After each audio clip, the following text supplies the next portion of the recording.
We are about to play for the very first time iRacing's next new racing game. I've been granted access to a beta build of ExoCross, which I am very grateful for, and in this video I'm going to be firing it up and telling you what it's like. Hello and welcome back to the Traxion channel. Now you might notice I am sitting at my desk, not in the rig behind me. I'm also using a webcam instead of a camera. Now there are two good reasons for this. Firstly, the proper camera, which I'm going to be using for Traxion videos going forward, hasn't actually arrived yet, so we're stuck with the webcam. And secondly, this game is designed to be an accessible racer, playable mainly on a controller. So sitting at a desk, playing this on a controller is the perfect way to try it out. Let's just jump into time trial mode straight away so I can tell you a little bit more about this game. You may actually recognise this game somewhat, and that might be confusing you because, well, it's not come out yet. Have you ever heard of Drag Outer Zones? Basically, this was a game developed by German brothers Christian and Thorsten Volkers and their team at Orontes Games, and it was released in early access on Steam in 2020. So although iRacing owned their studio, they purchased it back in 2021, this wasn't a game developed from the ground up by iRacing. This was an existing studio and they've just taken over and obviously added resources to that. I think it's still a small team, still only about 10 people working on this game. And as you can see, it's very much an off-road experience. I'm driving a kind of buggy truck thing, don't know what you would call it, it's fairly unique, along a gravel road on what looks to be a foreign planet, and that's because it is a foreign planet. This whole game takes place in outer space. Now this game uses its own custom engine that's been built from scratch, essentially, so there's no pre-existing game that should feel similar to this. It should be completely unique. And already, I mean, I'm having a lot of fun just sliding this car around with the controller. I'm obviously going to get more into the actual nuts and bolts of the game as well as we go through this video, but I thought it was important to give you a little bit of background. The physics, by the way, are being worked on primarily by Paul Coleman, who you may know from the Dirt Rally franchise, essentially. So Paul's got a lot of experience in off-road handling models and off-road gaming in general. Now, if you're someone who actually owns Drag Outer Zones in early access, the good news is you won't have to buy ExoCross separately. The game Drag will essentially turn into ExoCross when it is released in the coming months. And some more good news, when it releases on PC, it will also release at the same time on Xbox and PlayStation. Oh, that's a tire stack. So for you console players out there, you will be able to get your hands on this just as early as everyone else. Not quite as early as me. Again, very, very grateful. Thanks to iRacing and everyone for giving us this code and allowing us to try this game. So we're back on the main menu, and it's very much worth reiterating, this is a beta, so this is not in any way representative of the final version. Things will still be changed, things will still be improved, and in no way is this video any kind of review. It's literally just my genuine first impressions playing it for the first time. So going through the main menu then, obviously we've got the usual stuff like settings. Theatre is just somewhere you can go if you want to view the little previews of the different areas. So for example, if we click on this, we'll be shown a pretty dramatic look at what the location actually entails, which is very cool. In this build, we've actually got 4 locations. I don't know if it'll be the same when it's released. It might well be the case. There are multiple circuits and layouts within each location. So you've got Boreas, which is the one we just looked at the little video of. Ultima, which is where I was just driving. You can see the planet there in the background. And then we've got Megaterra and AlphaTerra. It's worth noting as well, if some of these were in Drag, I can't comment on that because I actually never played Drag Outer Zones at any stage. So this is very much a blank canvas that's being painted on today. Garage is just what you'd expect. It's where you go to view your various cars and customize them. Special events, which is, I believe, a sort of leaderboard where you race in very specific scenarios against other people online. Looking at this, it's clearly a very small section of a map, start and finish line, and then you've got a gold, silver, and bronze target. Do you know what? Why don't I jump in and do the first one, Golden Curve Scramble, right now? Okay, here we go. So this is actually on the same map as we were just on, but it's a small section. I'm trying to get 43 seconds to get gold, but that's not going to happen first time out. We'll maybe aim for something like sub 50. Now there is also a boost mechanic as well, so when I get around this corner, I didn't use it when I was on time trial there. If I press X on my PlayStation controller, there you go. The little bar on the bottom left depletes, and it's essentially just like a boost out of the slow corners, which is really helpful. And it just recharges as you're driving around. I already just love the look of the landscape. It's so detailed. Not loving the look of my driving. That's kind of expected. Now, something I failed to notice when recording this is that this particular section of road is actually not part of any main circuit or layout. You're actually going completely cross-country, joining 2 different sections together. So that's a nice little feature that seems to be present in the special events mode. Yeah, that sub 50 second run's not going to happen. Left of the little power bar on the bottom, though, you've also got a damage meter, so that'll tell you if your wheels are broken, because damage is definitely a thing in this game. There's the finish line. Okay, we're going to go at least a bronze, 58.2. Absolutely dreadful, but, you know, you would redo it. In fact, one more go. Come on. Oh, over the line. I mean, we didn't get below 50, but it was much better. Nice view of the planet there on the left as well. Stunning stuff. So the next one up is Online Race, which I've heard is incredible fun. Unfortunately, I've not been able to try it just yet, and I won't be trying it in this video, but I'm hoping to jump on the next few days, so I'll let you know how that is when I get to try it. I believe that when this game progresses, there will be some form of online championship mode as well, where you'll be able to kind of race against people across a season. It's a little bit like Mario Kart in some ways, and there are other elements that are like Mario Kart, which I'll come on to shortly. Time trial is exactly what you'd expect, and it's what we tried at the beginning, so pick a layout, pick a car, set a fast lap around there, and obviously you'll be able to access your Ghost and also online leaderboards to see how you stack up against others.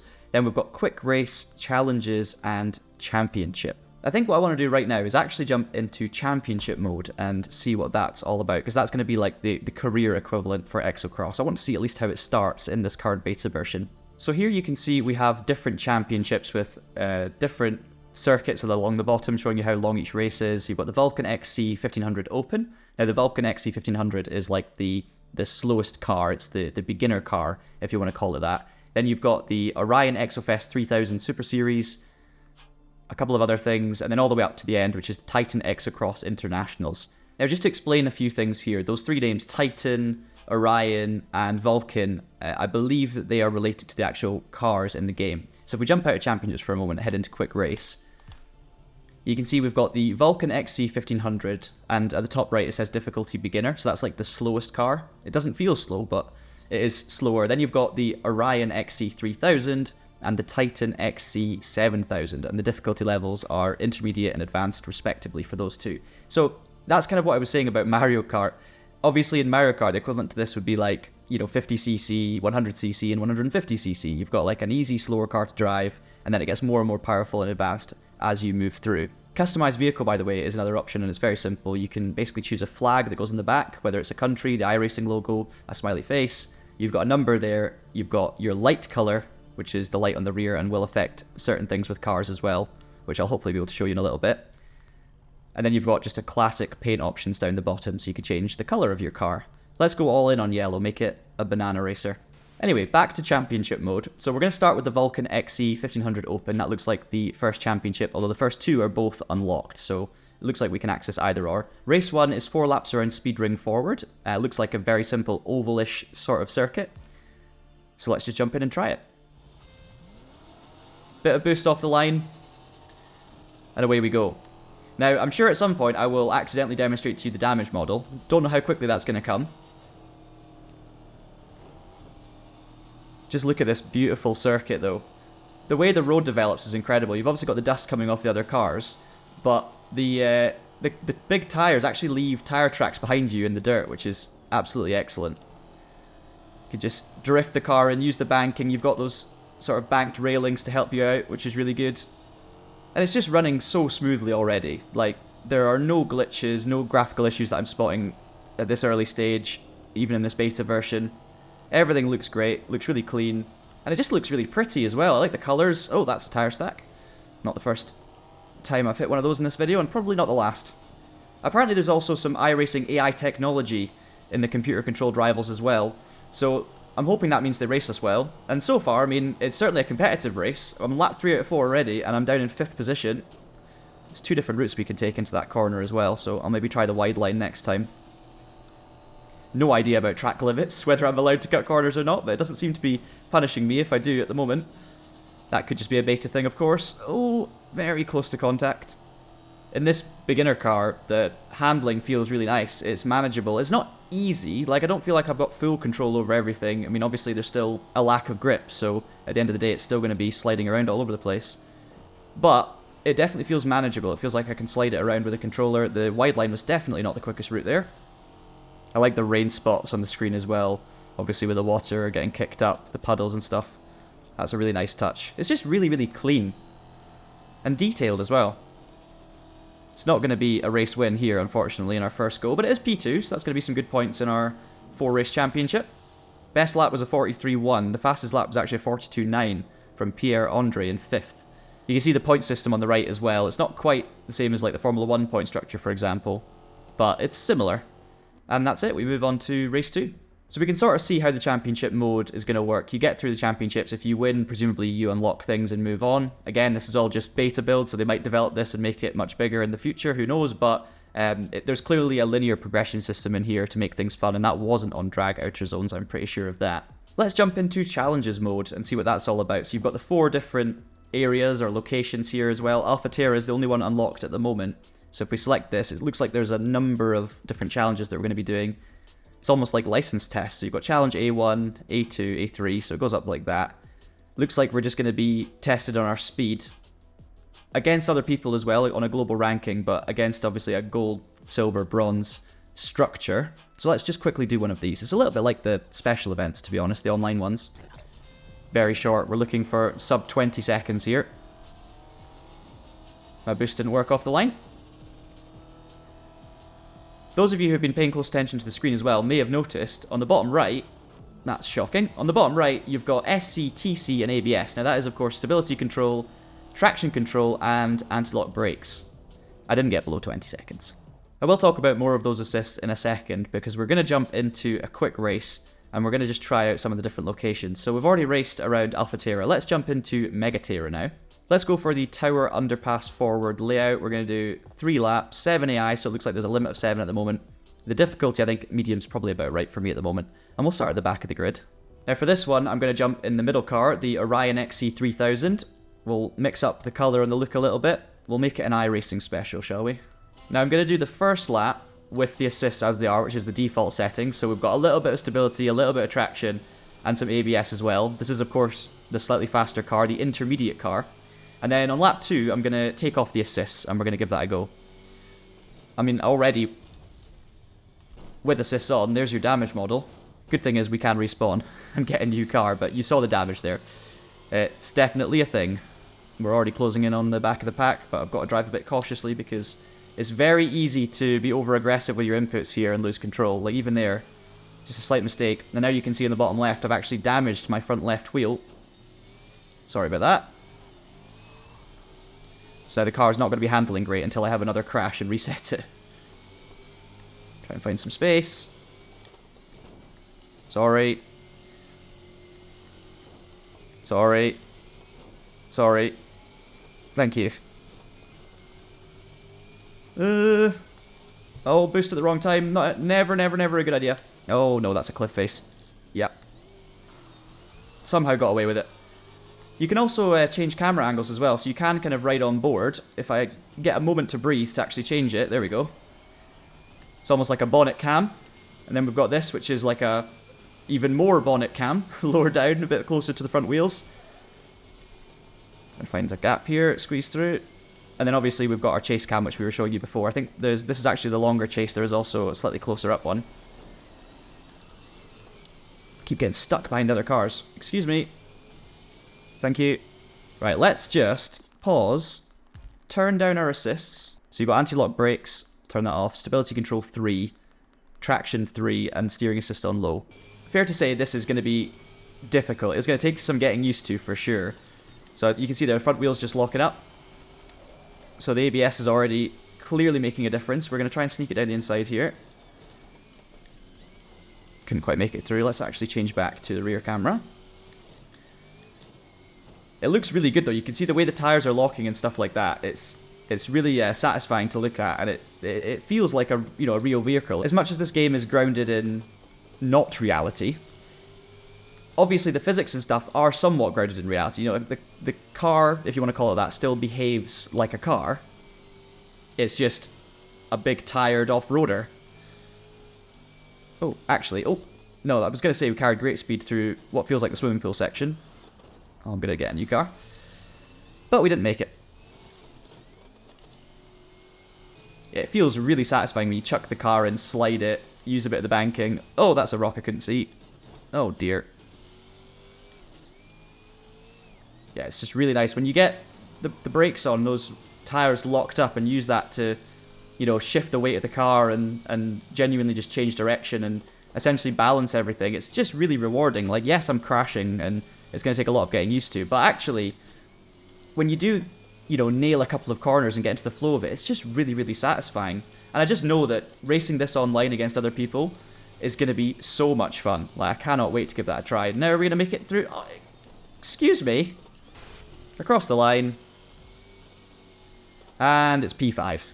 Right, one last race I'm going to do then is going to be on Boreas. So it's not on the ground, it's very much elevated, which means you can probably fall off. But this time I'm going to drive the advanced car, which is the Titan XC7000. Now you may notice with this machine, as well as just looking pretty awesome, the colour of light you pick also affects the lights on the tyres themselves. And I have driven this car once to see what it's all about, and it's kind of cool the way that works. Essentially, you've got brake lights in your tyres, which just looks awesome. You can also see at the top right, this is a V10 with a 7-litre engine, so this car is, yeah, serious.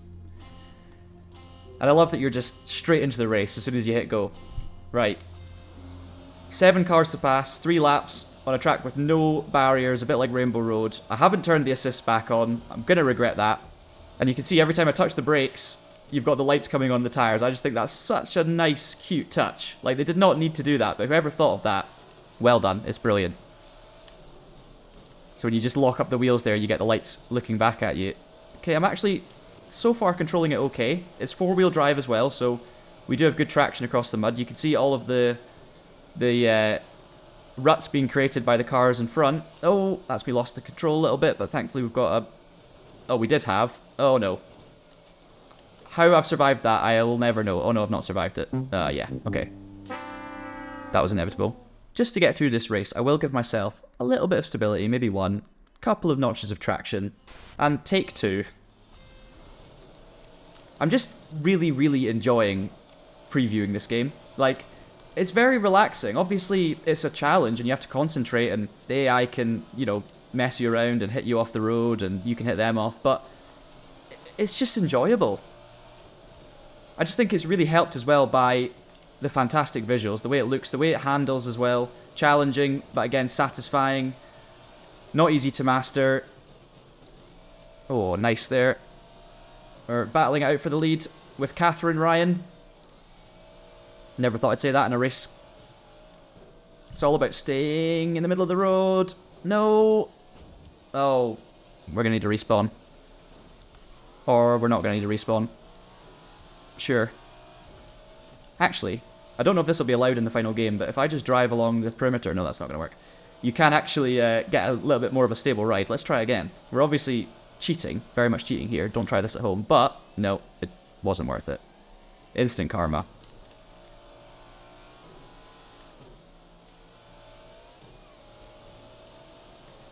Goodbye, everybody. I do think the difficulty level as well, this is medium. On easy, you can win even with a load of mistakes. On medium, you can clearly win with a lot of mistakes too, but it's not easy to just win every race. Oh, that's the AI making a big mistake. Goodbye. No, I shouldn't have looked. Mistake! I think it's just great to see iRacing branching out and giving us all of these accessible racing titles, or at least giving them, you know, the funding and the support. You know, taking what was a good idea anyway by a small team and turning it into something that it could have always been with a bit more resource. You know, they're extracting potential out of things. Obviously, they acquired Monster Games and then produced the World of Outlaws game, World of Outlaws Dirt Racing, and there's going to be a sequel to that this year as well. And that was really good. It's totally different to iRacing. It's less serious in terms of the hardcore physics, but it's a fun game for people that are into that side of racing and know about and follow that series. And it's also just easier to get into if you're not massively experienced at driving cars. And this game's a similar thing. This is just a fun off-roader in space that anyone could just pick up and have a laugh with, regardless of your experience level. And there's going to be a big learning curve to this too. It's obviously taken a little bit longer for them to get to this stage compared to like World of Outlaws, for example, with Monster Games, but I mean, it's still a small team. As I said earlier, it's still only 10 people working on this.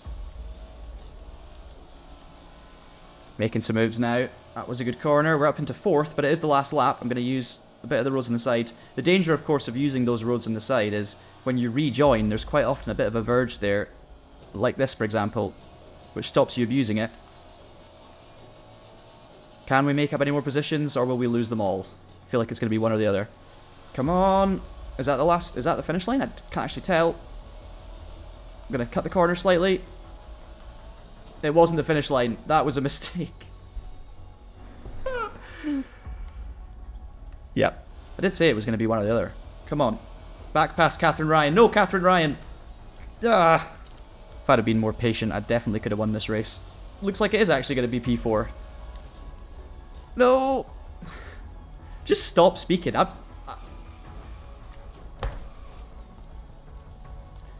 I should retire. There's the finish line. P7. So there we have it. My first impressions of ExoCross. Of course, just in beta form at the moment. A massive thank you once again to iRacing for giving us the code and allowing us to try this out. And obviously, if you want to find out more about this game as it gets developed further, as we get closer to the launch, closer to the launch in a couple of months' time, hopefully, just make sure you keep an eye on the TraxionGG website, because we will have you covered for all of the news on this title and, of course, every other racing game title under the sun. Thank you so much to you guys as well for watching this video. I hope you've enjoyed it, and it's just amazing to be back making videos for you guys on this Traxion channel. Do leave us a like if you found it informative or enjoyable, and of course subscribe to the channel for more in the future. Let us know down in the comments below, will you be picking this game up when it launches, and will you be picking it up on PC or console? Until next time, I've been John, thank you so much for watching, and have a great day.